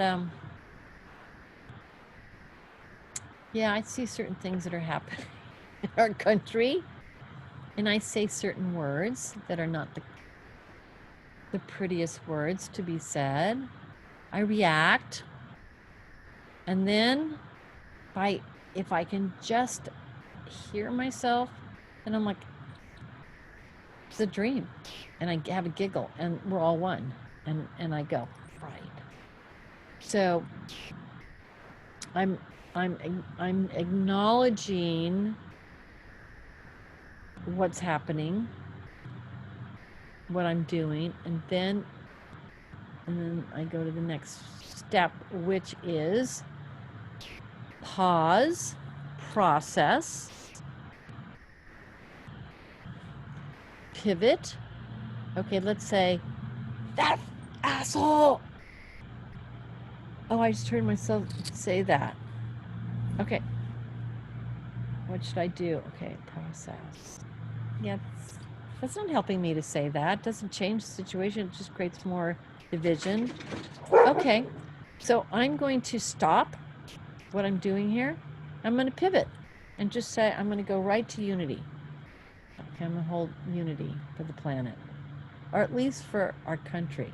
Okay, or I'm going to persevere. Sometimes, something happens and you have to go, no, I'm not relenting on this, because this is a pure movement of intent. So pause, process, pivot, or persevere. And by the way, I really like when they give me these kind of catchy little things. Okay, it was kind of, oh, there's 2 P's, oh, there's 3 P's, oh, there's 4 P's. So I give credit where credit's due, but then Sanat Kumara says no need to have credit. Okay, now we go to spoke number 4. How do you track reality? Excuse me, how do you track duality? So something comes up in your face. Do you react? Do you go into conflict denial? Do you rationalize? Are you, do you take it on, or you just go into meditation? In other words, you're seeing in the world light and dark. You're seeing good and evil. You're seeing us and them. You're seeing Democrats and Republicans. You're seeing people who don't care about other people. You're seeing people who greatly care about people. So that's like the simplest form of duality, right? And how do you deal with it? Like, oh, that person's not wearing a mask. They don't care about me. Right. So I could go through the day and have these reactions and respond with conflict, rationalize. I could do all of this. I could be so empathic that I just take it all on. Or I could just go, oh, I'm going to go, just meditate for the world. Okay. But you're in the moment and you are alive and you have to eat and sleep and work and do all that kind of stuff. So how do we track duality in order to give ourselves that perspective? Observe the moment as one.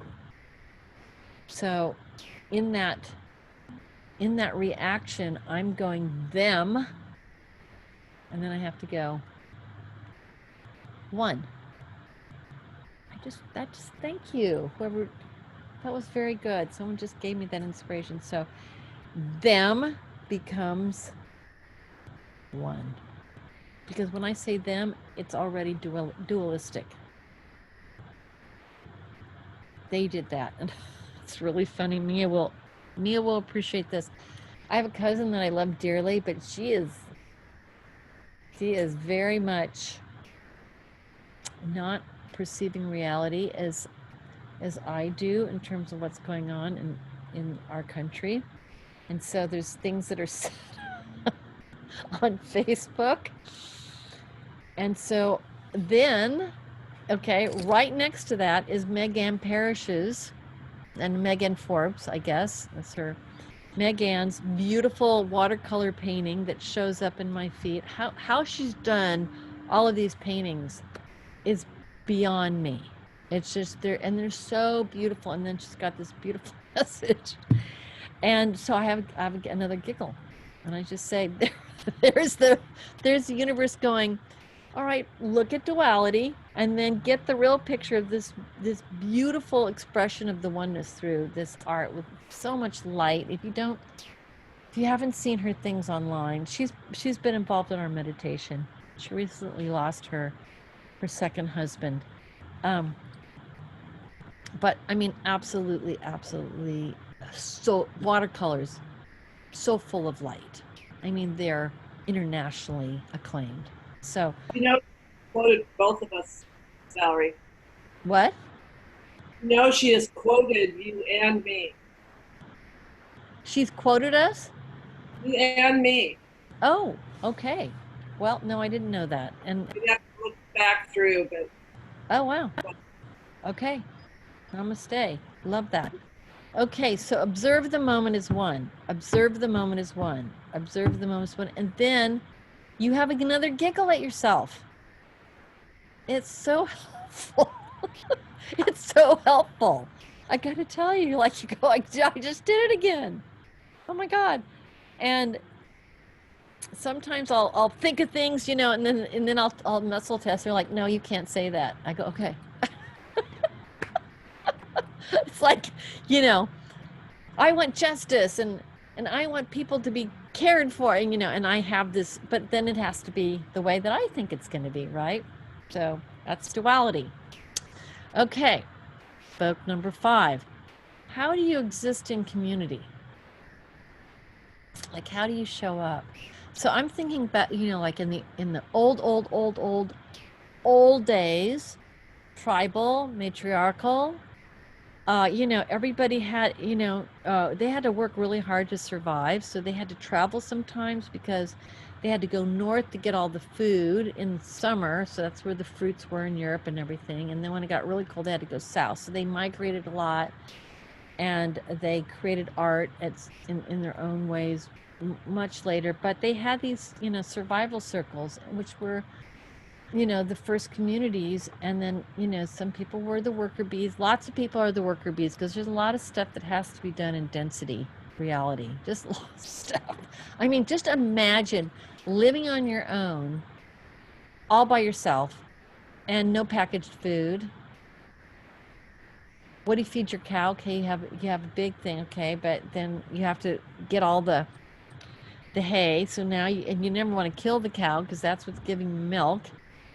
On and on and on. I mean, just to exist by ourselves with nobody else in the world is like crazy, can't happen. So we have created a reality of community. So look at this list, you know, and what are you? You know, introvert, extrovert, organizer, boss, worker bee, instigator. That's like the coyote in the pack.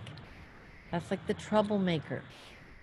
That's like, I don't have to do it that way, or I'm not going to do it that way. And sometimes being an instigator creates change, and sometimes it really creates disruption and disharmony. Okay, so how do you exist in community? Kind of feel into this. So if you were in a circle, and like this circle, you know, how would you relate how do you relate to each other? Like, are you more on the quiet side, or are you more like, well, hey, you know, let me help you on this? Or are you, you know, kind of the elbow, you know, like, well, I'm not going to do that. You know, the kind of, we used to, you know, I don't want to say this as a judgment, but many, many circles I was in, there'd be one person on occasion, and we called him circle breaker. And maybe there were some good things about that, but a lot of what it did is it, you know, as people were on a path of healing, you know, sometimes they would draw the attention to themselves. So how do you exist in community? Take a look. And then the key in the spoke is be for the good of all. You want to be the boss, but do it for the good of all. You want to be the worker bee, just say, look it, I gotta ensure my generally speaking, you know, that I'm going to survive so I can continue to do my work, but I'm also going to contribute in whatever way I can, energetically, through my heart, through the things I get done, through what I produce, through the beauty that I bring, through the insights that come to me that I feel to share, through the listening ear that I have for troubled moments in others, and on like that. And of course, there's always the healer, etc. But this is, how do you show up for the good of all? And when you really answer these questions, and you can go, you're in a situation and you feel like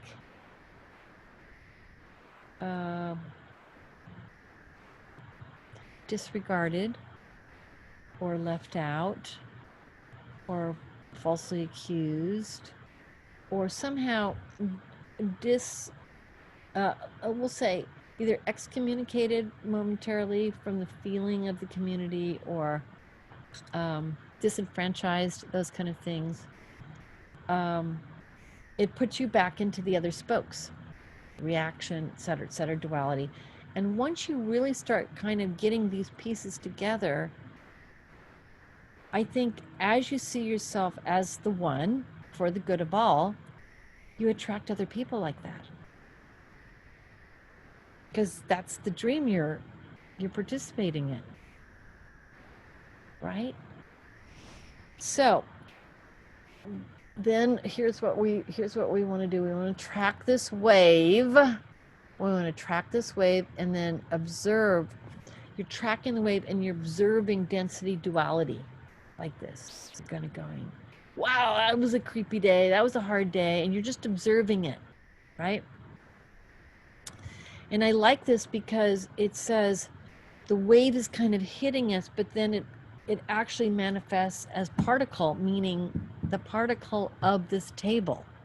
So the wave is like the implicate, and the particles like the explicate, which you'll see in that film that I shared with you guys. And then here's the 5 entreaties of Galactic Paradigm, and these are edicts for awakening. Number 1, see the dream. See the dream. See the dream. See that this is a dream. See the dream. Engage as the soul. From the perspective of the soul, I see that this is a dream. Track the flow.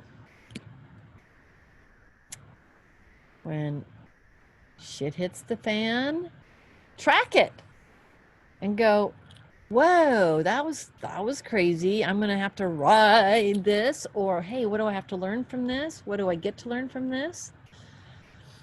You're tracking the flow. You're tracking the flow like this. Ching, ching, ching, ching. Just like that spiral. You just keep catching up with the wave. And every once in a while, you get the bump up. Observe duality. Because you'll manifest duality in your thoughts. That jerk.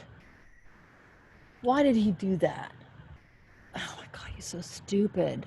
Oh my God. I just turn on the TV and then I have a lot of dualistic moments. Because I do watch the news because I want to know what's going on. I want to participate. I don't want to be in the clouds. I want to get it. I want to feel it. And then I want to just keep training myself to observe it as duality and to keep reminding myself, oh yes, this too is duality. I'm participating right here. Okay. So observe duality so that I can engage with the one. And then last, engage for the good of all. If that's your intention, then you are living in the benevolence of the one.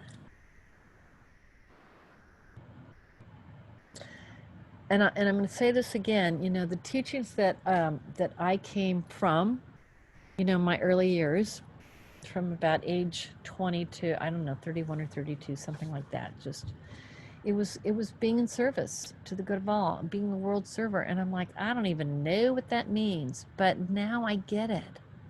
And I cannot tell you that when my intentions day to day are for the good of all, it elevates my dream.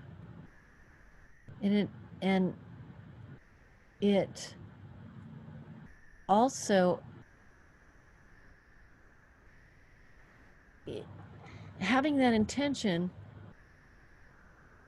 gives me the insights that I get, because they're like, oh, well, if you're for the good of all, we got to tell you one more thing. Oh, we got to tell you one more thing. You got to know this. Okay, we want you to get how this is constructed. So this unfolding day by day it certainly serves me, and I'm very, very grateful for it. And I could just sit on it, but I feel to share it. So here I am sharing it with you. And this is a blessed thing that we get to do together, and you share it with each other. But really, the good of all means that I'm participating in the benevolent evolution and expansion in the universe. And it's just such a gorgeous and beautiful thing. Okay, last but not least, interesting, that picture did not show up. Don't know why. Oh, there. Oh, yes, because I have a special effect. Ooh, I'm going to go back. Can I go back? No. Okay. So Look for synchronicities. There you are. Do you see yourselves up there? And you're looking down at the dream. Look for synchronicities. Look for double doubles. These are indicators that you're on track. Find, and when you get those answers, go, yes. Aha. Wow. Like if there's one thing that you took away from that, like go, yeah, I got this thing tonight. Like, oh, I see it. It's not just knowledge. It's not stuff you're writing down. It's like you go, you connect it, you connect the dot in yourself somehow. You go, oh, right. Right. Okay. This is how this could apply to this little segment of my life that I do every day. This could be where I could go right here and fit it into that slot and feel like more empowered. Let these questions or these spokes guide your every now moment. And I think you guys are doing wonderfully. I have nary a criticism of how y'all are doing. I really love hearing your process, and I love hearing that you are helping each other. And I love the moment that this is, the moment that we are together. Like, do you realize that we've been doing this now? Not all of you, but we've been on this for 3 years. September, we started 3 years ago. And people have come and gone, but here you are. And very grateful, very, very grateful. It's just, I feel so enlivened to get to create these I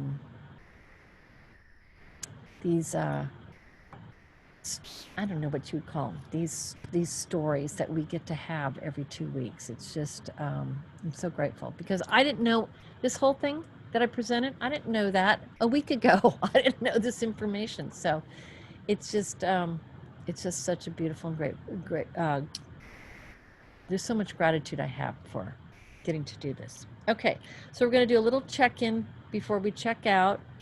And so we're going to go, we'll start with Aviva. She's at the top.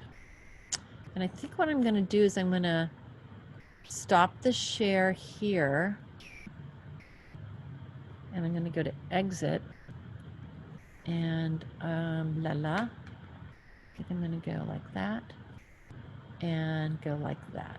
Okay, so now I'm sorry I'm so dark here. Let's see. I usually put a candle. I just forgot tonight because that's how it was. Okay, so Aviva, anything to share before we sign off?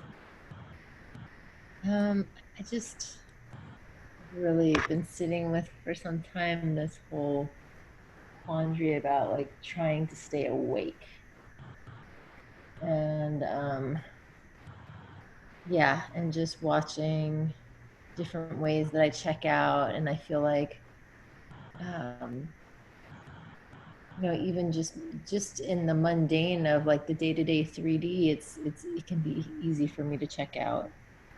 And I try to make like certain things like the double doubles whenever like I look at the clock and it's like 1 2 3, or 2 2 2, or like there's just those kinds of like synchronistic moments where I look at them as reminders, right? Like, okay, I'll pause right now and utilize this moment as a moment. Oh, sorry. I don't know what that was. Okay, not sure what that was. Okay. Whoa. Go ahead. That was moment. Sorry, I was trying to get on my. Okay, finish that you were saying about staying, looking for the reminders to help you stay in the moment. Yeah, like looking for reminders of just like, okay, if I look at the clock and there's a synchronistic 333 or whatever, this is an indicator for me to stop what I'm doing and drop into connection with the divine. If it's through like visualization, through just like pausing, through feeling the chi move through my body, through something that can bring me back to that reality, right? But I really want to stay awake, and I witness myself in the quagmire quite often. But at least I'm witnessing myself in the quagmire, so there's Hey, that. that's fantastic. Thank you. Thank you. Good share. Let's go to Elizabeth. Well, I just had a great time tonight with what you've taught us, and I look forward to working with it more. Exciting. All right, thank you. Okay, Sister Mia. That's a BBS. We're gonna go for a walk. I apologize for that. Am I breaking up again? No. Okay. I was trying to get on my phone to not have break up. I did want to share a story that happened this week that connects to, well, one of the folks. I have been made painfully aware over the last few weeks. It's been going on for a long, long time, but I'm becoming very much in my face about how my anxiety manifests as OCD behaviors, and how that oftentimes gets projected out, particularly to Brian.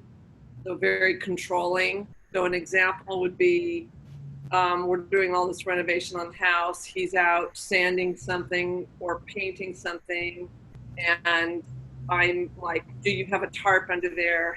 Are you doing it in the right spot so you don't spill paint, or you don't get, sawdust on things, or, like super, I'm going to tell you how to do it so you don't fuck something up, right? And I do this to him all the time. And yesterday or the day before yesterday, whenever it was, I was in the process of unwrapping a painting that I was going to hang in the living room out of all the bubble wrap, and the bottom part of the frame came out because it was a handmade frame. And I started to walk down to get Brian to fix it, but he was in his room with the door closed. So I'm like, I'll just do it myself. I propped the thing up on a chair in the dining room over our brand new laminate floor. I walk to the garage and I get super glue. And I start to squeeze super glue. Do I put a tarp down? Do I put anything underneath myself? I do not. I start squeezing super glue on the two edges of this thing, not even noticing anything. The next thing I know, I can't lift my foot because I've glued it to the floor of our brand new floor. And I look down and there are multiple droplets in two spots where I glued my wool slipper to the floor. And multiple droplets of super glue are now hardening on this floor. And as I'm doing this, Brian comes down the hallway. And it sounds funny now, but it was not funny, in the time, because this stuff hardens so fast, and I'm like, I don't even think, how am I going to clean this up? And he quietly, purposefully, and gently walks to the garage, gets lacquer thinner, comes out, starts to gently, gets on the floor, and gets it with a butter knife, and he gets it all gone. Like, there were pieces of the wool part of my shoe glued to the floor. And I'm just watching this whole thing like I was out of my body, and all I could think of was, this is I've had a lot of these in the last few weeks, just absolute bottom moments. Like, this is the bottom you're going to get. This is as far down as you're going to get. Like when an alcoholic hits rock bottom. And all I could see was myself, and all the times I had preached to him about putting stuff under himself when he worked. And I was being told, you're not going to do that anymore. You're not going to do that anymore to other people. You're not going to project your whatever your thing is on other people. And it was the most profound moment and lesson. And sure enough, I don't even know you can ever tell that happened. because of him. And he not once looked at me and said, oh, and you know, he never rubbed my nose in it. He didn't make one comment. And I just, after he was done, I stopped him because he's not someone to always look you in the eyes. And I stopped him and I made him stand there in front of me and look at me. I said, number one, you are a saint. One. The number two, I did this to you so many times and look what I just did.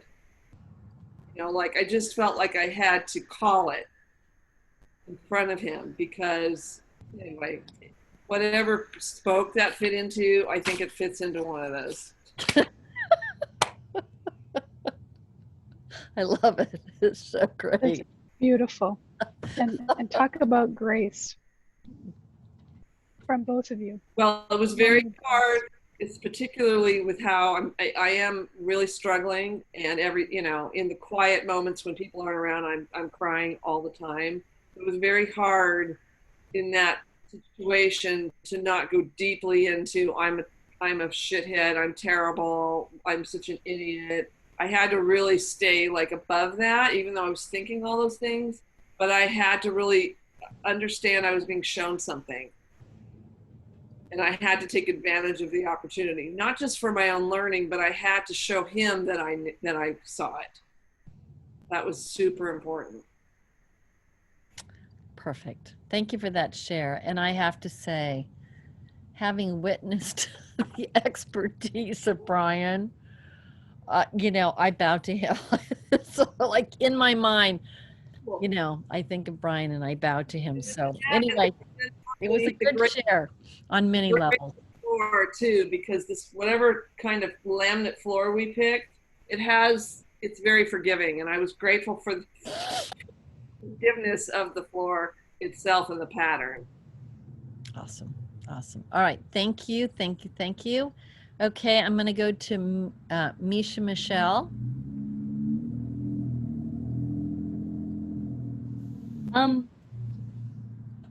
I have a variation of spokes that I am working on, and a lot of the work that we have been doing, just always for the good of all and all of soul, and learning to, it's a goal, a constant goal, however, learning to balance that goal in the day. Good. Yes. Yes. Yes. Yes. For you. Yes. Yes, Misha. Balance that goal, because really it's the airplane and the child thing. You know, the masks come down for the air, and they always say, put it on yourself first and then put it on the child. Even though the thing is, but if you pass out, the child's toast. So you put it on yourself and then you put it on the child. So it's really okay. I'm giving everybody a really okay to kind of assess, like, okay, nope, I need to do X, Y, and Z. I've got to, you know, brush my teeth and floss, and you know, I've got to put some conditioner on my hair, and then I can go out and see what that person out there needs. You know, that's okay. Is in other words, what I'm saying, it's okay to take care of yourself, to be selfless. There are people in the world who do that, and that might, like, I don't even know. Shall I say Mother Teresa? Maybe. I know that. I know that Amma, I wouldn't even say she's selfless because she's self-full. She's so connected. She's not a self anymore. She's a full.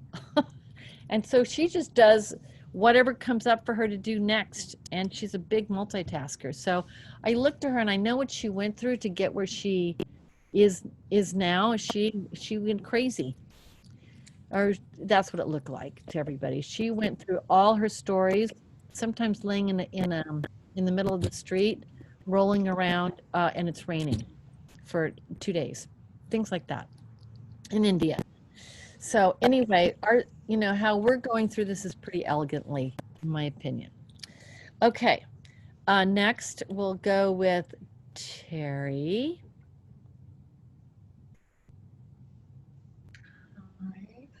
I'm particularly intrigued by this folks for sole purpose because of the way I've lived my life, and I feel like I am. I turned my life upside down at one point several years ago with a certain intent, and what I intended is not where I am. But I've learned so much along the way. So when I look at these folks and I go, I have stepped through all of these points, but where am I now? So it's a different way of looking at it. And I've also been doing a lot of study. It's just come into my field about being an empath and all the different types of empaths there are and why I chose that. And also I found out it is actually an inherent thing through DNA, human DNA.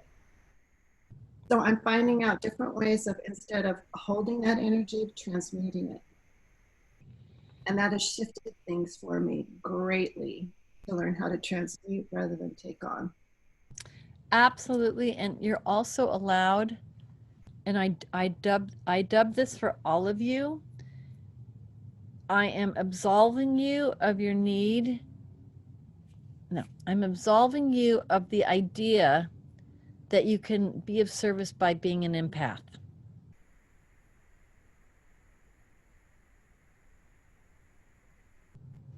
Instead, okay, taking it on, no. Two people suffering, no. Instead, you are allowed to be a getter. That's a funny term, a getter. I get this. Yes. I get this. I got this. Just like I heard this thing, don't go to work on August 12th. I mean, really? But every time I muscle tested, now, is this still true? Is this still true? Is this still true? I muscle tested every week just because, you know, things can change. Nope, don't go to work. So you're allowed, and especially if you can muscle test. Yes. Don't take like, that's old school, you guys. It is. Well, and this is why I feel so free and I have so much more energy. Yeah. And also people become empaths because people violated their boundaries at some point. So, and so some people became empaths to survive in a family situation. Like if I can feel that my mother's upset, I can either go fix her or I can run out of the room or I can, you know, go beat up my dad or I can survive somehow by knowing what and so really what we just need, we have enough on, we have enough to deal with without taking on anybody else's stuff. Even if you had what? Also learning that that high sensitivity is actually a superpower. Yeah. And how to use that superpower instead of having it use me. Right. And also the other part that I'm really excited about is letting go of my human story and now moving into the cosmic galactic world. Right. Where who I really am. Well, it's not, but I want to just say one more thing. It's not just who you really are. Your galactic being has got some stories. Yes. And you got to go deal with those stories. Like all these weird things that have shown up in my body. Like I was getting bitten, even when I was here, there's no mosquitoes here. And I end up with these things and no, it was part of a galactic story that I had with these. And I just finally went up there and was like, knock it off, like, and I've had to go and negotiate, with these different things that were, these different relationships that I had with myself as a galactic being with galactic beings. I have been a galactic being for a long time. And I remember a lot of those experiences. And so I thought I'd pretty much cleaned them up. Nope. having to clean up more. But the way that it's so out of context that sometimes what you get is you get slammed. You get slammed with the wave, you get slammed with body stuff, you get slammed with with someone who's pretending they're going to sue you or whatever. I mean, my biggest wake up this started in 2020 with this kind of out of context person kind of pretending that she was going to sue me. But it really woke me up to my galactic self in the most interesting way. So the bigger the challenge, you're like going, well, this is a big challenge, but I'm going to get a big reward, because that's what happens. Really, it's like I've seen it over and over again. So, I'm not laughing at you. I'm laughing because of that's what happens when you have the little micro realizations, because we got to have quite a few of those to kind of get the big picture. So I really hope that this week you have a few moments where you have a giggle about it. That's like, I'm going to just say a prayer right now that you're going to see something, you're going to look sideways, and you're going to go, oh my God, that's what she was talking about, and have a giggle. That is my prayer for you. Have a giggle about, a wake-up realization somehow, because that serves you, serves the group, serves the planet. Yeah. Okay.